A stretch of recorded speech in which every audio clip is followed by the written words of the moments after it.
ये बात आप जरूर स्वीकार करें कि सोते समय आपको बहुत सावधान रहना है। और प्रायः गलती सोते समय करते हैं उपासक की, कोई प्रपंच की बात याद करते हुए या मोबाइल देखते हुए या कोई गंदी चेष्टाओं का चिंतन, आपकी रात बेकार चली जाएगी। अगर गंदी चेष्टा हो गई तो सुबह भी बेकार हो जाएगी, दिन भी बेकार हो जाएगा, निरुत्साहित हो जाओगे। सोते समय आपको समय नहीं देना व्यर्थ चिंतन का। उसी समय विषय चिंतन होता है, उसी समय विषय भोग की आकांक्षा जागृत होती, उसी समय विषय देखने की इच्छा होती। मोबाइल है तो जिस समय आप अपनी शैया पर जाएं स्विच ऑफ कर दें।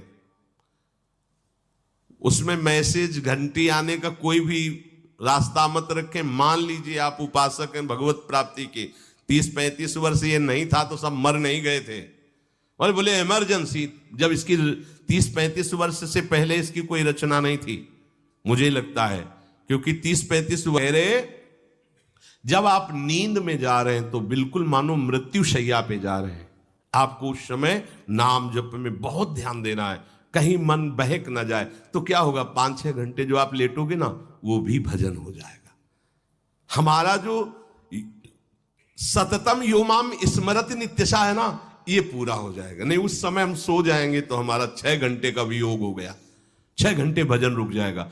और ये 100% पक्की बात अनुभव की कहते हैं, यदि सोते हुए भजन करोगे तो जगते, कई बार तो पकड़ा है कि अगर आधे पद में बेशुद्ध हो गए तो वो पद पूरा जगते ही शुरू हो गया है, मतलब बीच में स्थिति भागवती की रही। जैसे बेहोश करते समय हमने कहा था जब ऑपरेशन के हमें बता देना, तो उनका बाबा अब इंजेक्शन लगाने वाले हैं तो वो 1 मिनट हमें केवल दीजिए, अपनी चित्तवृत्ति। तो जब होश आया तो वही पहले चिंतन चल रहा था, वही चिंतन। जैसे सोने के समय हम बेहोश हुए तो जगने के समय वही चिंतन, ऐसे ही इंजेक्शन से जब बेहोश हुए और जब होश आया तो वही चिंतन चल। बहुत बड़ा चमत्कार अभ्यास का है। नींद खुले तब से लेकर गाढ़ नींद आने तक स्मरण में कभी रुकना नहीं। और आपको एक छूट दे रहे हैं।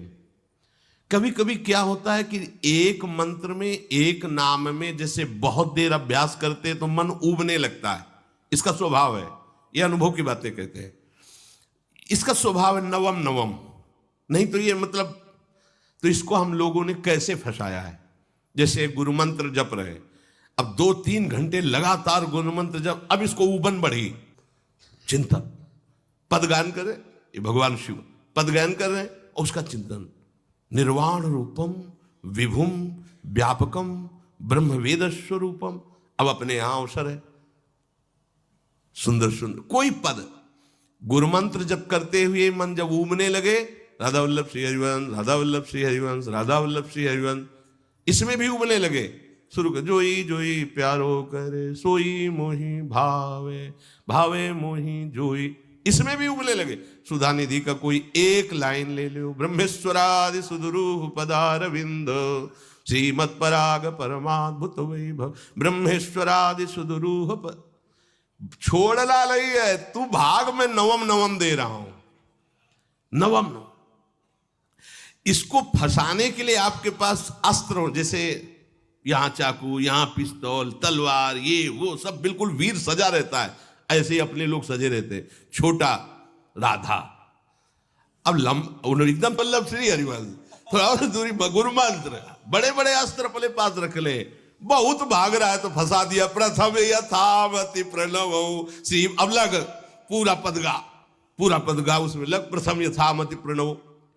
भोजन पाते समय ऐसा अभ्यास किया है, 1 घंटा के पहले भोजन नहीं होता, चाहे 2 रोटी पाना हो, समय लगता है भोजन, आराम, एक एक नाम, एक एक, कुछ भी हल्ला मचाओ, कोई फर्क नहीं पड़ेगा, अपना चलेगा।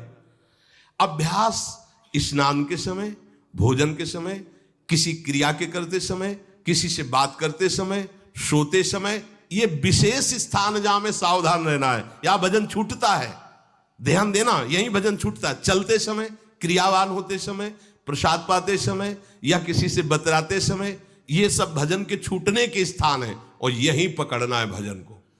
जब आपको बिल्कुल न लगे तो मानसिक सब बंद कर दो और गुनगुनाने लगो। जो धुनी आपको अच्छी लगे उसी में नाम, कोई नाम लेके, संसार का चिंतन ना होने पावे, चाहे जो कुछ तुम जहां तुम्हारा मन आवे, गंगावरी गोदावरी कुछ भी, भागवतिक चिंतन के सिवा संसार के चिंतन न होने पाए। पहले ऐसे अनन्य बनो, फिर बाद में अनन्यता आती, रसना कटो जो अनरट। हाँ भी विषय चिंतन कर रहे हैं, प्रपंच कर रहे हैं, बोले रसना कटो जो अनरटो। और नहीं बोल सकते, प्रपंच बोलेंगे बस, रसना कटो, ये शब्द वहां नहीं आते। पहले हम आपको छूट देते, भक्त चरित्र, भगवान की चरित्र, नाम कीर्तन मंत्र, जो भी चाहो, संसार का चिंतन मत होने देना, पहले ये पकड़ो। फिर आगे चल करके जब पवित्र हृदय होगा तब ये निष्ठा आती, रसना कटो जो अन रटो, निरखियन फुटो नयन। मान लो संसार का चिंतन नहीं करने देना है इसको, आप जैसे बने वैसे करो भागवतिक चिंतन। कोई नाम ले लो, कोई मंत्र ले लो, तुम्हें जो प्रिय लगे, हम छूट देते हैं। ये हम नहीं करें कि रसना कटो जो अन रटो, ये बाद की बात है। बोलेंगे नहीं, हरि बोलना नहीं है, हरि बोलना नहीं, क्योंकि ये जो हरिनाम जगत शिरोमणि वंश भी, हरिवंश बोलना नहीं है, क्योंकि प्रपंच में रति। तो क्या करो, जो तुम्हें प्रिय लगे पहले उसे पकड़ो। ये हम अंदर की बात करें, प्रवचन की बात नहीं कह रहे। मन को फंसाना है हमें, राम कृष्ण हरि जहां लगे इसको लगा, पहले इसको फंसाओ, संसार का चिंतन न होने दे। गीता भागवत भक्त चरित्र कुछ भी कहीं भी इसे फंसाओ, पहले संसार का चिंतन न होने दो, फिर लाओ इसको घुमा के निकुंज वाटिका में, फिर तो भागेगा ही नहीं, फिर नहीं भागेगा। अब सीधे निकुंज वाटिका में किसी महाभाग्यशाली गुरु आश्रित का लगेगा, अन्यथा बहुत प्रपंची मन है, आप आश्रय इधर का लोगे। इस परमात्म तत्व को वही प्राप्त कर पाता है जिसका राग बीत गया है, खत्म हो गया है, वैराग्यवान।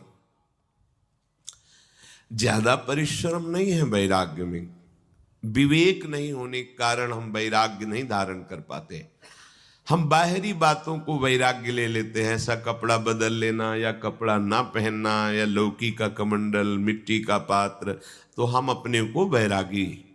बात यहां नहीं रुकेगी, वैराग्य का इतना ही मतलब नहीं, ये भी एक बाह्य अंग है वैराग्य का, पर वैराग्य का सच्चा स्वरूप है वीतरागा। कहीं कुछ भी अच्छा नहीं लग रहा, कोई भी सुख आकर्षित नहीं कर रहा, लोक लोकांतर की प्रतिष्ठा, मान, सुख, ऐश्वर्य, व्यक्ति, कुछ अच्छा नहीं, राग खत्म हो गया। ऐसा उस अक्षर ब्रह्म को, अविनाशी तत्व को जान पाता है। जगते भयो फिरे बैरागी, जैसी हरिवंश प्रपंच बंच सब ये काल ब्याल को खायो। हालत यह है कि जैसे सांप ने मेढक को पकड़ रखा और मेढक सामने पतिंगा को, कीड़े को पकड़ना चाहता है, उसे यह पता नहीं कि मैं खुद किसी का कवल बन चुका हूं, वो एक झटके में मुझे अपने पेट में ले जाएगा।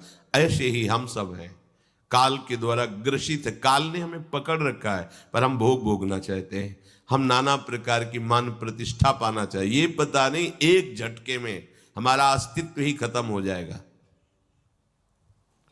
जिनके अंतःकरण में किसी भी व्यक्ति, वस्तु, स्थान, पद, प्रतिष्ठा का राग ही नहीं रह गया है, उसे कहते हैं वैराग्य वान। वीतरागाह, राग ही नहीं है। जिनका अंतःकरण निष्पाप निर्मल हो चुका है, जिनके हृदय में केवल भगवत प्राप्ति की उत्कट लालसा जागृत हो गई है, ऐसा साधन संपन्न